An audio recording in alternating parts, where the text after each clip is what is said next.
নমস্কাৰ ছাত্ৰ ছাত্ৰীসকল, আমি আজি নতুন পাঠ এটা আলোচনা কৰিম। তো পাঠটো আমাৰ পাঠ্যপুথিৰ ৩ নম্বৰ পাঠ আছিলে।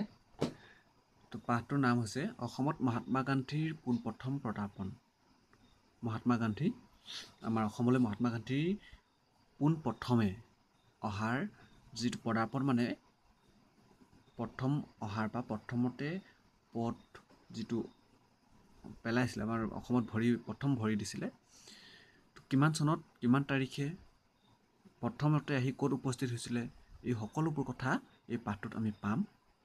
পাঠটো লিখিছিলে, প্ৰবন্ধটো লিখিছিলে পদ্মনাথ গোহাঞিবৰুৱা। পাঠটো নিৰ্বাচন কৰাৰ উদ্দেশ্য কি কাৰণে আমি পাঠটো পঢ়িব লাগে আৰু আমাক কিয় পাঠটো নিৰ্বাচন কৰি দিলে পঢ়িবৰ কাৰণে, সেই বিষয়ে ইয়াত চমুকৈ উল্লেখ কৰিছে। জোনাকী যুগৰ প্ৰখ্যাত লেখক পদ্মনাথ গোহাঞিবৰুৱাই তেওঁৰ বৈচিত্ৰ্যময় জীৱনৰ কথা মোৰ সোঁৱৰণি নামৰ আত্মজীৱনীখনত লিপিবদ্ধ কৰিছে। এই গ্ৰন্থখনত লেখকৰ ব্যক্তিগত জীৱন কাহিনীৰ উপৰি দেশৰ স্বাধীনতাৰ সংগ্ৰামকালীন অসমৰ সামাজিক আৰু ৰাজনৈতিক জীৱনৰ চিত্ৰও সাৱলীল গদ্যশৈলীৰে অংকিত হৈছে। গান্ধীজীৰ প্ৰথম অসম ভ্ৰমণ 1921 চনত হৈছিলে। সমসাময়িক অসমীয়া বিদ্ৰোহ সমাজৰ কাৰণে অতি আগ্ৰহৰ বিষয় আছিল। গোহাঞিবৰুৱাই সেই ভ্ৰমণ কাহিনীৰ সুন্দৰভাৱে তেওঁৰ আত্মজীৱনীত বৰ্ণনা কৰিছে। ছাত্ৰ ছাত্ৰীসকলক এই কাহিনীত সোৱাদ দিয়াৰ উদ্দেশ্যে পাঠটি নিৰ্বাচন কৰা হৈছে। পদ্মনাথ গোহাঞিবৰুৱাৰ আত্মজীৱনীখনৰ নাম কি? প্ৰশ্ন আহিব পাৰে। আৰু সেই আত্মজীৱনীখনতেই মহাত্মা গান্ধীয়ে অসমলৈ অহা সকলোবোৰ কথা স্পষ্টভাৱে উল্লেখ কৰি থৈ গৈছে, আৰু সেই আত্মজীৱনীখনৰ পৰাই এই পাঠটি উদ্ধৃত কৰা হৈছে। লেখক পদ্মনাথ গোহাঞিবৰুৱাৰ চমু পৰিচয়। লখিমপুৰ জিলাৰ নকাৰী গাঁৱত জন্ম লাভ কৰা পদ্মনাথ গোহাঞিবৰুৱাই 1871 চনত জন্ম হৈছিলে আৰু 1946 চনত মৃত্যু হৈছিলে। শিৱসাগৰ আৰু কহিমাত পঢ়াশলীয়া শিক্ষা শেষ কৰি উচ্চ শিক্ষা গ্ৰহণৰ উদ্দেশ্যে কলিকতালৈ যায় 1890 চনত। তাৰপিছত কলিকতাত বিভিন্ন ধৰণৰ অসুবিধাৰ সন্মুখীন হৈ তেওঁ ডিগ্ৰী লাভ নকৰিলে যদিও আমাৰ অসমীয়া সমাজলৈ কলিকতাৰ পৰা কাষলতিত অসমীয়া সাহিত্যৰ ভঁৰালটো বা টোপোলাৰ এটা লুকুৱাই আনিবৰ কাৰণে সক্ষম হৈছিলে। এই সকলোবোৰ কথা, তেওঁ সাহিত্যৰাজি, তেওঁ কৰ্মজীৱন, এই সকলোবোৰ কথা তোমালোকে পঢ়িবা। মই তেওঁৰ বিষয়ে বিশেষ নকওঁ। প্ৰথম কথা হৈছে কি, তেওঁৰ বিষয়ে সকলোৱে এটা চমু টোকা লিখিব লাগিব। এইটো তোমালোকক মই হোমৱৰ্ক দিছোঁ যে পদ্মনাথ গোহাঞিবৰুৱাৰ বিষয়ে চমুকৈ লিখা। তো এইটো সকলোৱে লিখিব লাগিব। আমি মূল পাঠটোলৈ যাওঁ।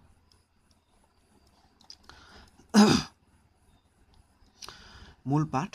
মহাত্মা মোহনদাস কৰমচাঁদ গান্ধীজীৰ কৃতি কাহিনীৰ কথা ভালেমান দিনৰ পৰা ঘুনুকঘানাককৈ শুনি আছিলোঁ। দক্ষিণ আফ্ৰিকাবাসীৰ ভাৰত সন্তানৰ দুখ নিৰ্যাতন মোচন আৰু অভাৱ অভিযোগ নিৰাকৰণৰ অৰ্থে গান্ধীজীৰ অসাধাৰণ কাৰ্যকলাপ আৰু কৃতিত্বৰ বিষয়ে পঢ়ি শুনি তেখেতৰ প্ৰতি আন্তৰিক শ্ৰদ্ধা ভক্তি মোৰ অন্তৰত উপচি পৰিছিল। কিন্তু তেতিয়ালৈকে তেখেতৰ জন্মভূমি ভাৰতবৰ্ষত জাতীয় ভাৰতবাসীৰ অন্তৰত সেইবোৰ কাৰ্যকলাপ আৰু কৃতি কাহিনী বিষয়ক অনুভূতি বহলকৈ বিৰিঙি উঠা দেখা নগৈছিল। মাথোন দূৰ দূৰৈত বিদেশ আমেৰিকা যুক্তৰাষ্ট্ৰত গান্ধীজীৰ মহামানৱিক কাৰ্যকলাপৰ বহুল আলোচনা আৰু সমালোচনা চলিছিল। বিশেষ আমেৰিকাৰ খ্ৰীষ্টিয়ান মিছনেৰী সম্প্ৰদায়ে গান্ধীজীৰ মানৱ জাতিৰ মংগলাৰ্থে কৰা অলৌকিক আত্মোৎসৰ্গত বিস্ময় মানি তেখেতক অশেষ প্ৰশংসা কৰিছিল। এনে কি সেই সম্প্ৰদায়ৰ পুৰোহিত পাদ্ৰীসকলে মহাত্মা গান্ধীজীক অৱতাৰী মহাত্মা যীশুখ্ৰীষ্টতকৈও ওপৰ খাপত আসন দিয়ালৈ লক্ষ্য কৰি স্তম্ভিত হৈছিলোঁ। এই সকলোবোৰ কথা কোনে কৈ আছে? পদ্মনাথ গোহাঞিবৰুৱাই কৈ আছে। পদ্মনাথ গোহাঞিবৰুৱাৰ আত্মজীৱনীখনত বা তেওঁ জীৱনীখনত মহাত্মা গান্ধীক কেনেকৈ পাইছিলে, তেওঁ কি কথা কি কাম কৰিছিলে, ক'ত ক'ত বিশেষকৈ বিখ্যাত আছিলে আৰু কোন ঠাইত তেওঁ ভগৱানৰ দৰে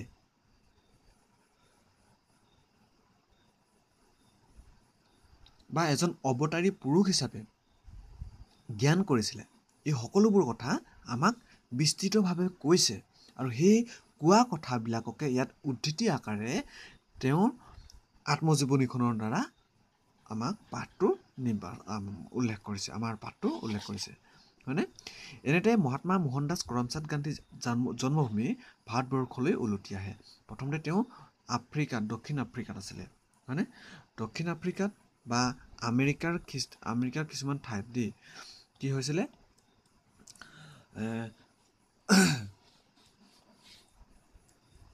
এই যে কলা মানুহ, এক শ্ৰেণীৰ কলা মানুহ, ইয়াতে দক্ষিণ আফ্ৰিকাৰ কথা কৈছে ন, দক্ষিণ আফ্ৰিকা, তেওঁলোকে কলা মানুহবিলাক কিছুমান এক শ্ৰেণীৰ কলা মানুহ আছিলে, যিবিলাক মানুহক নেকি বগা ছালৰ মানুহবিলাকে ঘিণ কৰিছিলে আৰু তেওঁলোকে বস্তুবিলাক, সেই কলা ছালৰ মানুহবিলাকে স্পৰ্শ কৰা বস্তুবিলাকত বগা মানুহবিলাকে কেতিয়াও স্পৰ্শ নকৰিছিলে বা সেইবিলাক তেওঁলোকে অপবিত্ৰ বুলি জ্ঞান কৰিছিলে। তো এনেকুৱা এটা সমাজ ব্যাধি কাম বা তেওঁলোকে সেই শোষিত শাসিত যিবিলাক কলা ছালৰ মানুহ আছিলে, তেওঁলোকৰ হৈ বা তেওঁলোকৰ লগত সহযোগ কৰি তেওঁ আন্দোলন কৰি সকলোকে সমমৰ্যাদা দিবৰ কাৰণে সক্ষম হৈছিলে। তোমালোকে এইটো সকলোৱে জানা, এই কথাটো, দক্ষিণ আফ্ৰিকাৰ কথাটো। তাৰপিছতে মহাত্মা গান্ধীৰ পঢ়া শুনাৰ কথাবিলাকতো জানাই, এইটো সকলোৱে পঢ়িছা, মই বিশেষ বহলাই ক'ব লগা নাই, তো সেই বিষয়ে মই নকওঁ। আমাক যিটো পঢ়িবলৈ কৈছে, আমাৰ অসমলৈ মহাত্মা গান্ধীয়ে অহাৰ কি হ'ল সেই বিষয়ে আমি চমুকৈ আলোচনা কৰিম। তো সেইবিলাক তোমালোকে চাবা, পিছত হ'লেও পঢ়িবলগীয়া কথা বা জানিবলগীয়া কথা, সকলোৱে জানি থোৱাটো উচিত। আহিয়েই তেখেতে পৰাধীন স্বৰজাতিৰ ভাৰতবাসীৰ উদ্ধাৰৰ অৰ্থে বিবিধ বিষয়ক নৈতিক, দৈহিক, সামাজিক, ৰাজনৈতিক দেশহিতৈষিকৰ কাৰ্যত আত্মনিয়োগ কৰে। মহাত্মা গান্ধীয়ে আমেৰিকাৰ পৰা বা দক্ষিণ আফ্ৰিকাৰ পৰা যেতিয়া উভতি আহে, ভাৰতবৰ্ষলৈ আহিছিলে, তেতিয়া ভাৰতবৰ্ষখন ব্ৰিটিছ শাসনৰ তলত আছিলে, ব্ৰিটিছসকলৰ শাসনাধীষ্ঠ আছিলে। তেতিয়া মহাত্মা গান্ধী আহিয়ে দেখিছিলে সেই অৱস্থাটো, পৰাধীনতাৰ ভাৰতবৰ্ষৰ অৱস্থাটো, আৰু তেতিয়া তেওঁ বিবিধ বিষয়ক নৈতিক, দৈহিক, সামাজিক আৰু ৰাজনৈতিক দেশহিতকৰ কাৰ্যত আত্মনিয়োগ হৈছিলে। সেই আলমতে গান্ধীজীয়ে সেই কালৰ Bharat governor general lord Reading চাহাবলৈ ভাৰতবাসীৰ হৈ এখন বৰ দীঘলীয়া পত্ৰ লিখে। সেই পত্ৰত গভৰ্ণৰ জেনেৰেল ডেয়াৰ ছাৰ বুলি সম্বোধন কৰি ইয়ৰ এক্সিলেঞ্চৰ ঠাইত উকাকৈ অকল ইয়ৰ বুলি লিখা স্বাধীনচিতীয়া কথাবোৰ পঢ়ি বিস্ময় মানিব লগাত পৰিছিলোঁ। পদ্মনাথ গোহাঞিবৰুৱাই কৈছে যে এজন ভাৰতবৰ্ষৰ বা জেনেৰেলক, গভৰ্ণৰ জেনেৰেলক ডেয়াৰ ছাৰ বুলি সম্বোধন কৰি ইয়াৰ পিছত যে ইয়ৰ এক্সিলেঞ্চি বা আপোনাৰ একান্ত বিশ্বাসী, এইটো হয়গৈ। কিন্তু এই এক্সিলেঞ্চিৰ ঠাইত বা তেওঁ এইটো একো নিলিখি অকল ইয়ৰ বুলি লিখিছিলে। ইয়ৰ লিখাটো ধৰা তোমাৰ যিটো তোমাৰ মই মতালি স্বভাৱ বা তোমাৰ যিটো দম দিয়াৰ নিচিনা বা তেনেকুৱা এটা তেওঁ স্বাধীনচিতীয়া মনোভাৱত তেওঁ এই ইয়ৰ বুলি অকল লিখিছিলে। তেতিয়াতে কাক লিখিছিলে? গভৰ্ণৰ জেনেৰেলক লিখিছিলে। তেওঁ এখন পত্ৰ লিখিছিলে আৰু এই পত্ৰখনত সেইটো কথা উল্লেখ কৰিছে। এই কথাটো পদ্মনাথ গোহাঞিবৰুৱাই তেওঁ আত্মজীৱনীত লিখি থৈ গৈছে।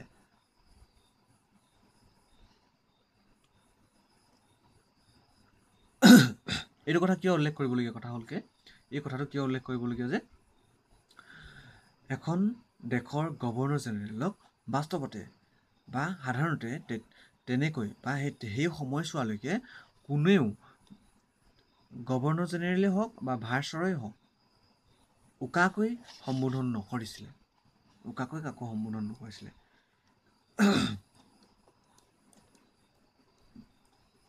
চিঠি পত্ৰ কাৰ্যাদি মোৰ চকুত পৰা নাছিলে। পদ্মনাথ গোহাঞিবৰুৱাই কৈছে যে চিঠি পত্ৰ আদি তেওঁৰ চকুত পৰা নাছিলে। তেতিয়াৰ পৰাই মহৎ মনা স্বাধীন যেতিয়া মহামানৱ মহাত্মা মোহনদাস কৰমচাঁদ গান্ধীজীৰ দৰ্শন লাভৰ ধাউতি মোৰ মনত খৰধৰকৈ বাঢ়িবলৈ ধৰিলে আৰু মনে মনে সেই ধাউতি নিবৃত্তিৰ অৰ্থে চেক চাবলৈ ধৰিলোঁ। পদ্মনাথ গোহাঞিবৰুৱাই কৈছে যে সেই চিঠিখনৰ দ্বাৰাই তেওঁৰ প্ৰতি যি আকৃষ্ট হৈ পৰিছিলে আৰু মহাত্মা গান্ধীক তেতিয়াৰ পৰাই তেওঁ লগ পাবৰ কাৰণে ধাউতি হৈ আছিলে, মনত ধাউতি হৈ আছিলে। এই কথা কৈছে যে এনেতে মহাত্মা গান্ধীজীৰ ভাৰত পৰ্যটনলৈ ওলোৱাৰ সম্ভেদ পাই সেই চেক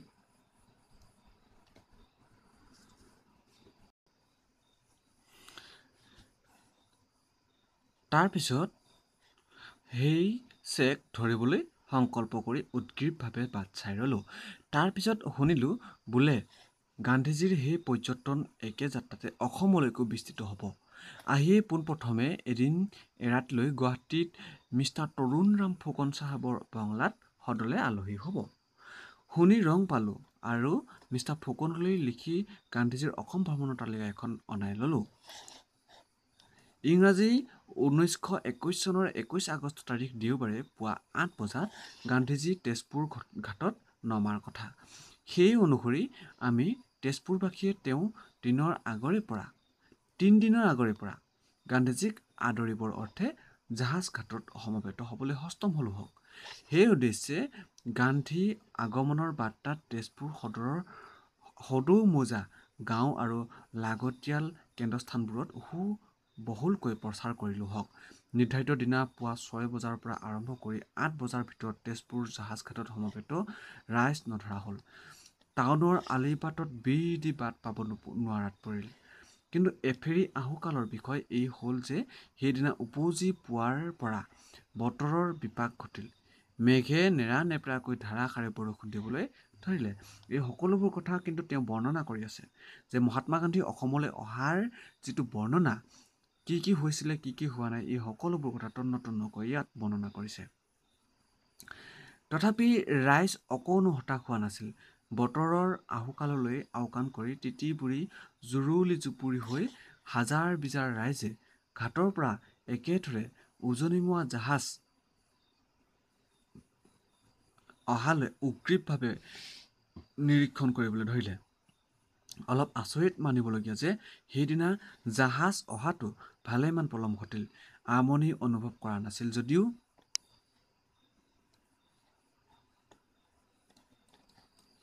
একেথৰে চাই থকা ৰাইজে গা মনৰ উচপিচনিত চকু পিৰিকিয়াবলৈ ধৰিলে। ইফালে মৌচেপা বৰষুণ ধাৰাসাৰে পৰিবই লাগিছে। মৌচেপা বৰষুণ, নতুন শব্দ।